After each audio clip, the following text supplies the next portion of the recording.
This, this town, there's something wrong with it. It's kind of hard to explain, but... Is it dangerous? Maybe. And it's not just the fog either. الريميك المنتظر للعبة سايلنت هيل 2 خلاص فاضل عليه أقل من شهر، ومؤخراً نزل إعلانات كتير للريميك ده. واحد منهم كان في ميعاد إصدار اللعبة واللي هيكون يوم 8 أكتوبر إن شاء الله، وكان مركز على شخصية أنجيلا. واحد تاني كان مركز على الجيم بلاي، وبنشوف من خلاله شخصيتين مهمين جداً في اللعبة وهما لورا وماريا، وأخيراً إعلان القصة اللي بنشوف فيه شخصية آدي.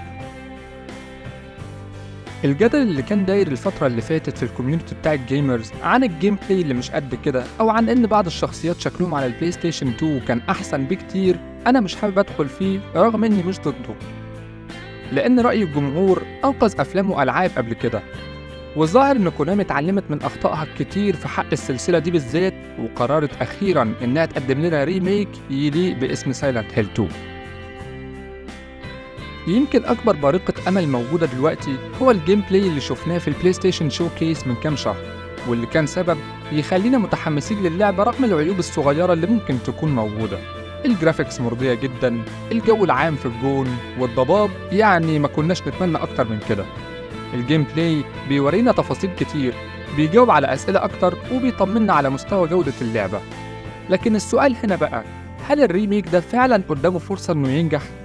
أنا أحمد زكريا، ودي أول حلقة من الكبسولة.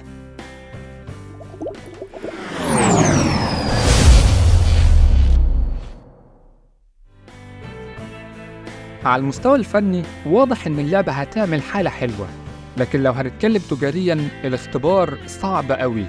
اللي أقصده بالكلام ده إنه حتى لو الريميك طلع جامد ومخلص للعبة الأصلية، نجاحه على مستوى المبيعات شيء مش مضمون لو اللاعيبة الجداد ما فهموهوش أو لقوه ممل بسبب تركيزه على القصة مش الأكشن. ورغم إن الألعاب النهاردة هواية لمجموعة متنوعة جدا من الأعمار، خدوا بالكم إن الإحصائيات بتقول إن الشباب اللي في العشرينات هم أكتر فئة مستهدفة لشراء الألعاب.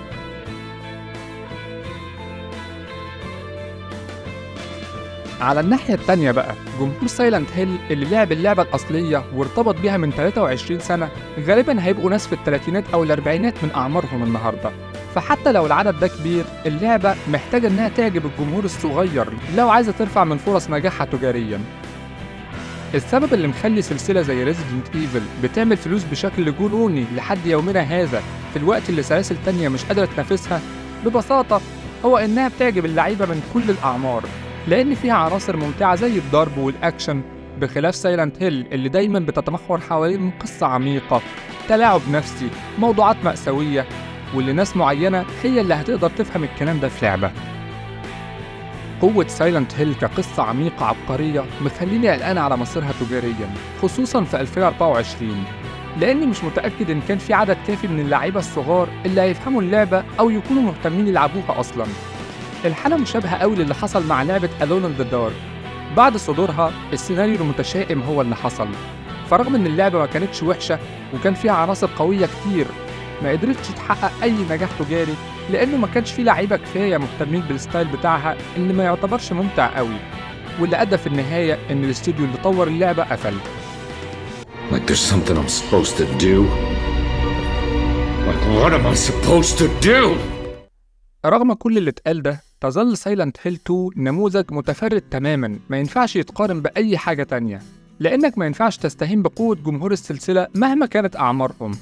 وصدق أو لا تصدق، عدد اللاعيبة اللي في الثلاثينات أو الأربعينات من أعمارهم بيزيد أكتر من الأول، بل بيتخطى اللعيبة الأصغر في أنواع معينة من الألعاب.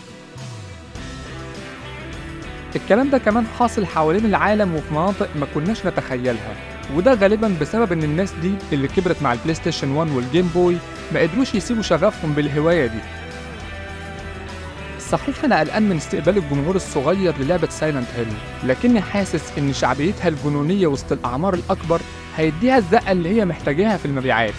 بالمناسبة، أنا مش بقول إن اللعبة ملهاش قاعدة جماهيرية في الأجيال الصغيرة، بالعكس، ده هم عرفوا اللعبة آخر كام سنة بسبب الكم المهول من الفيديوهات اللي بتتكلم عنها على اليوتيوب.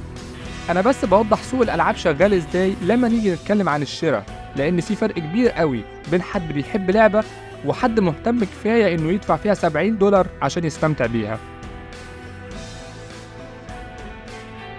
وبما إن سايلنت هيل 2 تجربة معقدة جدا عمرها ما كانت عن المتعة، ممكن تكون اختيار غريب قوي بالنسبة للعيبة كتير. خدوا بالكم إن السبب اللي خلاني أتكلم عن الجانب التجاري هو إني حابب أوضح إنه حتى لو اللعبة ما بعتش كويس، ده مش معناه بالضرورة إنها وحشة. أنا عارف إنه في ناس كتير بتقيم جودة اللعبة بحجم مبيعاتها، لكن المقياس ده خطأ تماماً. الترويج للعب زي سايلنت هيل مش سهل، لأنك محتاج تقنع الناس الجديدة على السلسلة إنه في حاجات أهم من الأكشن الممتع. ده السبب اللي مخلي سلاسل زي ألان ويك ما بتبيعش كويس زي ريزيدنت ايفل.